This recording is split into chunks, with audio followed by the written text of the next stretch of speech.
hoje nós estamos começando com o PET 6, né? Semana 1 do PET 6, português, e nós vamos ver dentro de português e literatura a geração de 45, que é a última geração do modernismo.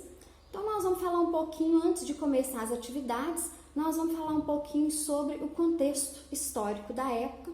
Nós temos aí o fim da Segunda Guerra Mundial, a Guerra Fria, a criação da ONU, né, a Organização das Nações Unidas, o fim da ditadura Vargas, a mudança da capital para Brasília, o golpe de 64 e a ditadura militar. Como que nós temos aí na poesia? É uma poesia mais equilibrada, né, mais séria, com menor posicionamento político, né? Na segunda geração nós tínhamos o Carlos Drummond de Andrade, né, que ele achava que a poesia iria transformar a realidade, né? Então a questão social muito em evidência na segunda geração. Na terceira geração nós temos, isso aí vai cair um pouco, né? Essa questão do social.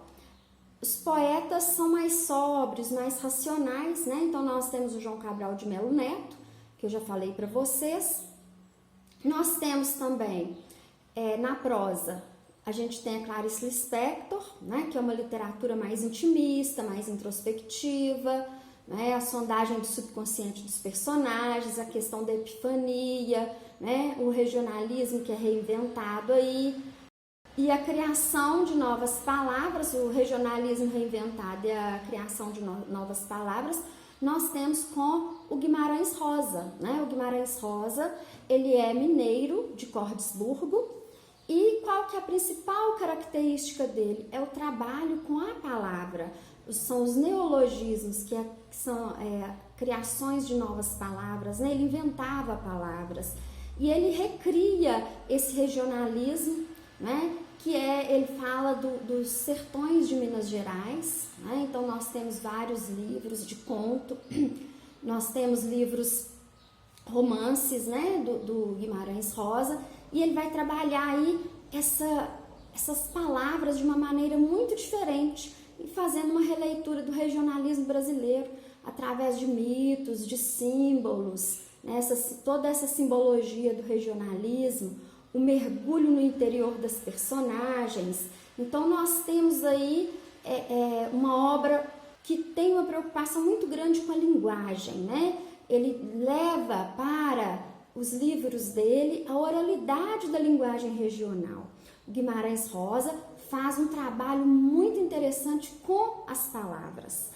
Ele é conhecido como o alquimista das palavras. Por quê? Porque ele trabalha os prefixos, os sufixos, ele trabalha tudo isso de uma maneira muito interessante. Então, nós temos aí, né, esses termos coloquiais típicos do sertão que o Guimarães Rosa vai julgar nos seus livros, através dos neologismos, trabalhando os prefixos, os sufixos, os radicais.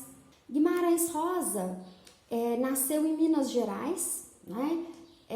Precisamente numa cidadezinha chamada Cordesburgo, que ganhou esse nome por causa do Guimarães Rosa, né? Todo o turismo gira em torno dessa cidade. Ele criou essa palavra através dos radicais, cordes, que quer dizer coração, burgo, que quer dizer cidade. Então, para Guimarães Rosa, Cordesburgo é a cidade do coração, é onde ele foi criado, né? Passou a sua infância, e já na infância ele tinha essa curiosidade, essa vontade de aprender palavras novas, de trabalhar com a linguagem, de trabalhar com as palavras. Então ele ficava com um caderninho anotando palavras, né? Guimarães Rosa, ele sempre teve essa preocupação com a linguagem em suas obras, né? Ele foi médico, ele foi também diplomata, morou na Alemanha um tempo, e quando médico ele viajava pelos sertões de Minas Gerais, atendendo pessoas na roça, né, que moravam aí nos sertões de Minas, E através dessas visitas, né, às famílias, essas visitas que ele fazia, ele já colhia o material para as suas obras. Então é muito interessante esse trabalho que ele faz com a linguagem típica, né, da região típica dos sertões de Minas Gerais. Ele usa toda essa linguagem, ele explora, né, essa linguagem, esse regionalismo em suas obras, né? E ele faz aí construções sintáticas, ele trabalha muito a questão da estruturação das palavras, prefixos, sufixos, os radicais, né? Assim como eu falei com vocês da palavra Cordesburgo, né? Ele criava aí, ele fazia todo um trabalho relacionado às linguagens, tá? Então, quais são as principais características dele, né? Apesar do texto dele ser em prosa, né, ele apresenta uma certa estrutura com rima, com sonoridade, né, aliterações, onomatopeias e a questão do neologismo. Ele tem uma preocupação muito grande com o conteúdo, né, como que o texto é feito, a linguagem, a linguagem que ele usa confere mais força àquele imaginário mágico que ele cria em suas histórias. Ele apresenta uma prosa que abandona as ações dos personagens. Ele valoriza os estados mentais e as suas reações. O Guimarães Rosa, ele gostava de trabalhar muito com personagens como loucos, crianças e velhos. Crianças por quê? A criança por causa da curiosidade, né? Para aguçar a mente humana. O velho por causa da recordação, a questão da história, né? De toda uma história, de tudo aquilo que já viveu. Então, os causos, né? Ele trabalhou com personagens que eram velhos. E ele trabalhava com loucos também, porque esse mundo do tudo é possível através do personagem, né? Então, ele quebra uma barreira temporal muito grande, né? E com isso a gente perde assim a noção de tempo nas obras dele. Por quê? Porque ele trabalha um regionalismo que é o próprio mundo, e esse mundo vai muito além, né, da imaginação do próprio leitor e do próprio escritor também, né? Ele trabalha essa questão da existência de Deus, da existência do mal em todas as suas obras. Então, por isso a sua obra se torna também universal, né? É uma característica dele.